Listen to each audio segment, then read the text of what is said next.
मैं शपथ लेता हूं कि मैं स्वयं स्वच्छता के प्रति सजग रहूंगा और उसके लिए समय दूंगा।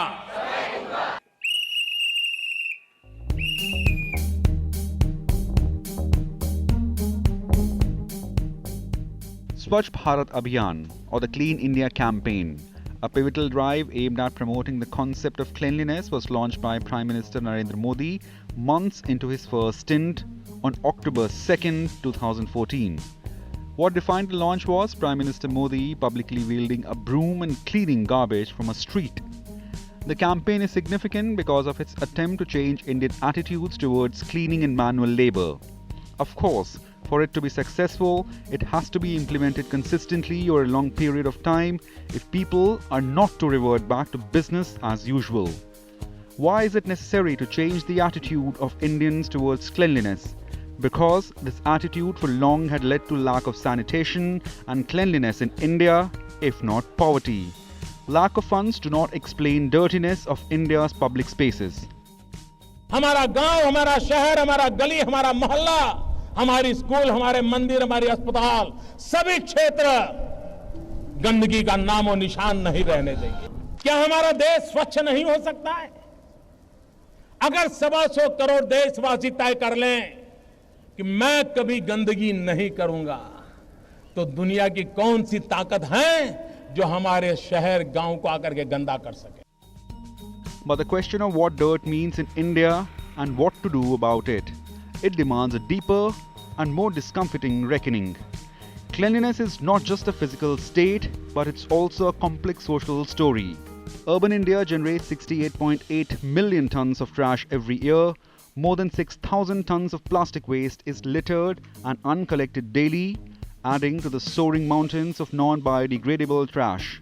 By 2014, 1,400 square kilometers of land, or the total area of Delhi metropolitan region, will be required just for municipal waste.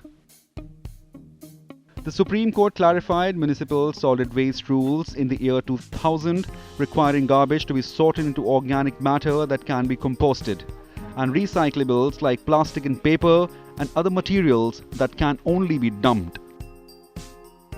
Good segregation would mean that only a fraction of this waste needs to go to the landfill rather than the poisonous mix of trash that very often finds its way into the landfills. But these rules are far from being implemented. It's time to implement these rules with a level of strictness.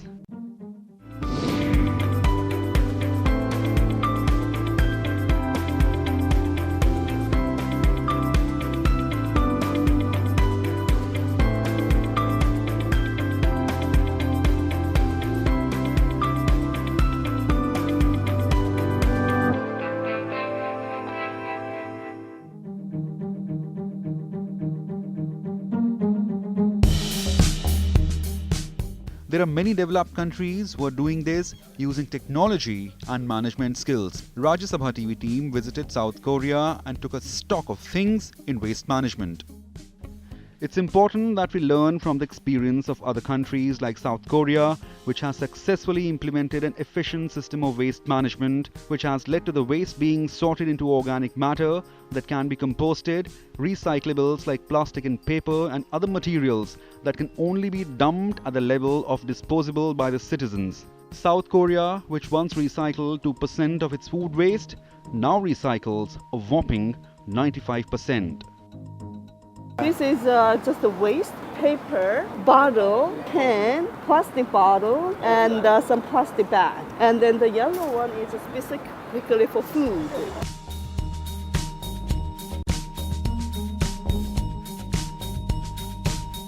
South Korea has a highly organized waste management system known as Jongyangye. Waste disposal and recycling policies set by the Ministry of Environment and garbage collection is organized at a municipal level. Household food waste, recyclables, non-recyclables and large objects are disposed of separately. Following this system is mandatory in South Korea. There are strict penalty charges for non-compliance and rewards for reporting non-compliance. My predecessors had established very efficient and modern SOC infrastructure. Under these circumstances, we developed the system of very modern cleaning systems. So we have very excellent, the laborers for environment and clean systems in Seoul. There is no direct fee for garbage collection. Funding comes from sale of garbage bags that are color coded by waste category and are usable only in one district. Color coding varies between the districts and non-standard bags are not acceptable by the collectors. Disposal is typically centralized in large buildings, most of which has a waste disposal area, communal bins and a caretaker whose responsibility is to supervise waste disposal. If no waste disposal area or caretaker is present, garbage bags can be left outside the house between certain hours on the designated day, which are usually between late evening and early morning. The four separate categories of waste in South Korea are landfill waste, organic waste, recyclables, and large waste objects. In general, organic waste constitutes anything that could be fed to livestock. Objects such as fruit stones, bones, nutshells, and tea bags are placed in a landfill container. Paper, glass, steel, fabrics, and plastics are recycled. The recycling arrangements vary from place to place. Recycling must always be segregated into types and compressed or flattened before disposal, while in large buildings, recyclables must be separated into specific communal bins. Korea has been able to manage the disposal and the recycling of its waste. The key to this is segregation of various kind of waste at the very primary level, that is at the level of collection of waste. Large waste objects such as bicycles and televisions will be collected if left in general collection area with the correct large object disposal sticker attached to them. These large object disposal stickers of different types can be bought at district offices. 20 years ago, Korea did not have such an effective system for handling waste. Waste generated in South Korea was dumped into open spaces in the middle of cities and in drainage channels, rivers or oceans without any proper treatment. Improper waste treatment led to serious environmental and human health issues. The Central South Korean government prioritized waste management, seeing the increasing demand from the public to improve improper waste management. The situation resulted in the implementation of policies focusing on the proper treatment of wastes. Today, it is a matter of pride for Korean people to follow the rules.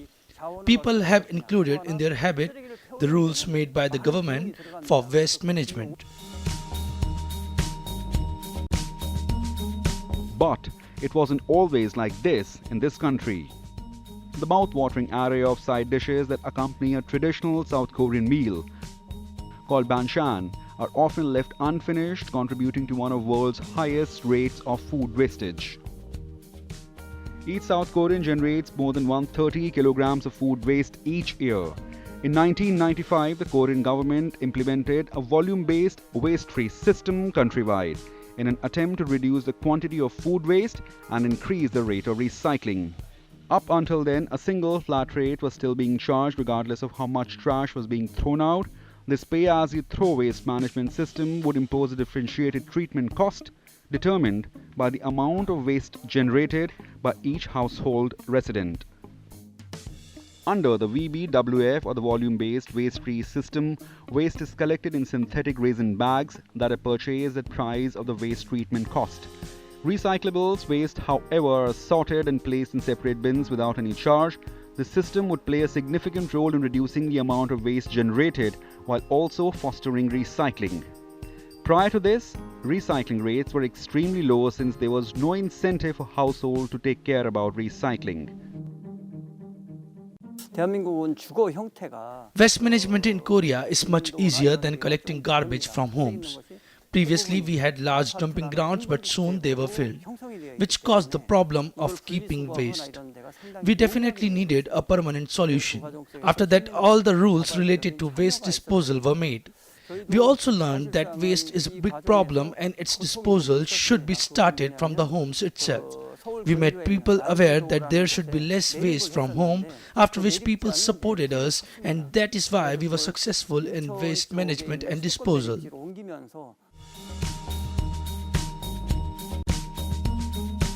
Although the system was established as an economic incentive for waste reduction and to aggressively encourage the recycling, it has provided a negative incentive for illegal garbage burying and incinerating.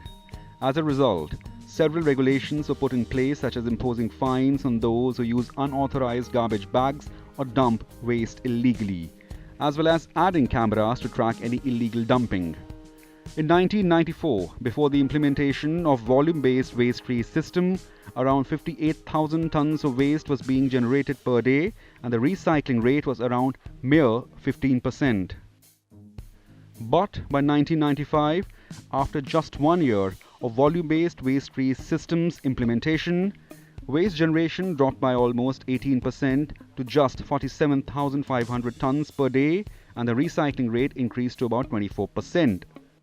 Although waste generation per day fluctuated year by year, by 2004, 10 years after the system was first introduced, the waste generation per day was down to 50,000 tons per day, 14% less than 1994, and the recycling rate was 49%, 34% higher than that in 1994. The quantity of recyclable waste generated also increased from just under 9,000 tons per year in 1994 to around 24,500 tons per year in 2004, an increase of more than 175%. Between 2013 and 14, the South Korean government implemented a food waste management system, radio frequency identification or RFID. The system requires residents to go out to recycle zone that house numerous high-tech food waste bins and scan their personal RFID cards before they could dispose of their waste. The weight of the disposed waste is automatically calculated and recorded under user's account to be eventually billed accordingly at the end of each month. The collected food waste is also no longer sent to landfill, but instead processed into animal feed, compost, or used to generate electricity. The result of this system was extremely successful, reducing household food waste by 30%, restaurant food waste by 40%, and increasing the recycling rate of food waste to almost 100%. Building behind me is not any simple building. It's a facility where the waste of the city is collected, burned, and electricity is produced for the city itself. The government also claimed that the output from its waste-to-energy facilities is equivalent to annual heating needs of 190,000 households in the city, or 14% of city's households. Although currently only 2.5% of Korea's energy comes from renewable sources, it aims to generate more than 10% of its energy from renewable sources by the year 2030. The government has also set a goal to accomplish 3% landfill rate and 87% recycled rate by the year 2020.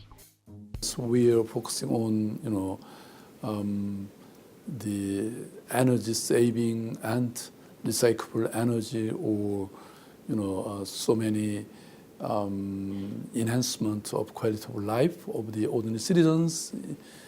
For example, the disabled or youngsters and elderlies and so on. Even though the management of waste like paper, glass, steel, fabrics and food are effectively managed in South Korea, management of plastic remains the biggest problem. The Republic of Korea is the largest consumer of plastic per capita in the world, a national survey revealed in the year 2016. A report from Korean government informed that the volume of plastic waste was 6.9 million tons in the year 2015. 60% of this quantity were recycled within South Korea, while 230,000 tons were exported. The goal of the Korean government is the reduction of plastic waste in the country by half up to 2030. In Korea, we are using 3 types of plastic. First one is PET, really high quality of plastic. Materials can be easily recycled. PET is used to make the toys of children and other stuffs. Secondly, general plastic is used to cover electronic wires, especially in the underground where the wires are lead. Third level of plastic is low quality plastic that was exported to China, but it is prohibited now. In 2016, China decided to stop importing two-thirds of the world's plastic waste by imposing a ban on import of plastic waste from the West, throwing markets in turmoil. It is this need for an urgent, effective solution that has compelled governments to find solutions for the management of plastic waste. We visited the establishment of Yangchul Kwon, 16 kilometers from Seoul, to see for ourselves how innovative ideas are contributing to the efforts of South Korea to find solutions for its ever-growing plastic waste problem. Yangchul Kwon, the CEO of Daewoo Generator Power, showed us how this huge generator is run on the fuel extracted from plastic. His patent technology, which has gone into manufacturing of this generator, can generate 1 megawatt of electricity in 200 liters of fuel extracted from plastic. The solution of plastics to fuel to electricity holds promise in not only curbing pervasive pollution but also providing significant economic benefit to regions. This is the oil which comes out of plastic, and then this same oil is being used in the machine which you can see besides me, in which it is used, and then through this, when the machine is run, the electricity is produced which can be used to run various factories and to light houses.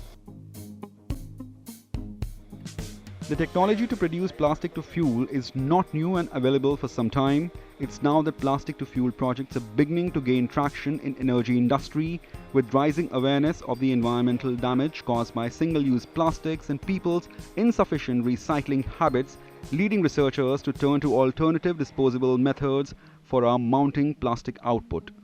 Yangchul Kwon's mission is now to manufacture a much larger generator which could produce 1000 megawatt of power using fuel extracted from plastic waste. The American Chemistry Council estimates plastic to fuel facilities in US alone would create nearly 39,000 jobs and almost $9 billion in economic output, making the global market potential of such an industry huge. The plastic-derived fuels are also capable of producing a cleaner burning fuel than traditional sources due to their low sulfur content. A remarkable byproduct of waste management, considering majority of developing nations use sulfur-heavy diesel. Well, it is in plastic, in the material, much easier and more beneficially, profitable. Okay. Because we are producing simultaneously liquid fuel and also electricity. Other solutions are also helping as well, which is taking refused plastic waste and turning it into compact pieces that are burnt as fuel for energy, making other usable items from recycled plastic or used plastic waste in road construction. The South Korean national government's push to cut down on plastic materials has encouraged the Seoul city government to halve usage of plastic in the capital by 2022. There are also plans to crack down on excessive packaging, and any products containing harmful components such as PVC will be banned, while other plastic products that are difficult to recycle are set to be phased out. Plastic bag usage would also be reduced, while disposable cups and plastic straws at coffee shops and other public places are being phased out gradually by the year 2027. India and Delhi and many other Indian cities are incredible city. I mean, having a great potential for the future. The Indians are very talented people, and you have a really great land and historic heritages. So if you combine all these 3 points, probably India will be #1 country in the world. We can cooperate in terms of sustainability and climate change and smart city. Interestingly, almost 60% of total plastic waste generated in India gets recycled, while the remaining escapes into the environment. However, most of the plastic is downcycled. At this juncture, India needs robust and stringent waste management tools to substantially improve the situation, but ultimately the success of any government program lays in its design, implementation, and participation of community members. And it is we Indians who can make our surroundings and environment better for our future generations. Today in India, we have emphasis on having clean cities and towns. Korea has already achieved this goal The reason behind this is an efficient waste disposal system, and India can learn a lot from the experience of Korea in this respect. With Akhilesh, Suman and cameraman Manoj Kumar, Rahul Mahajan in Seoul for RSTV.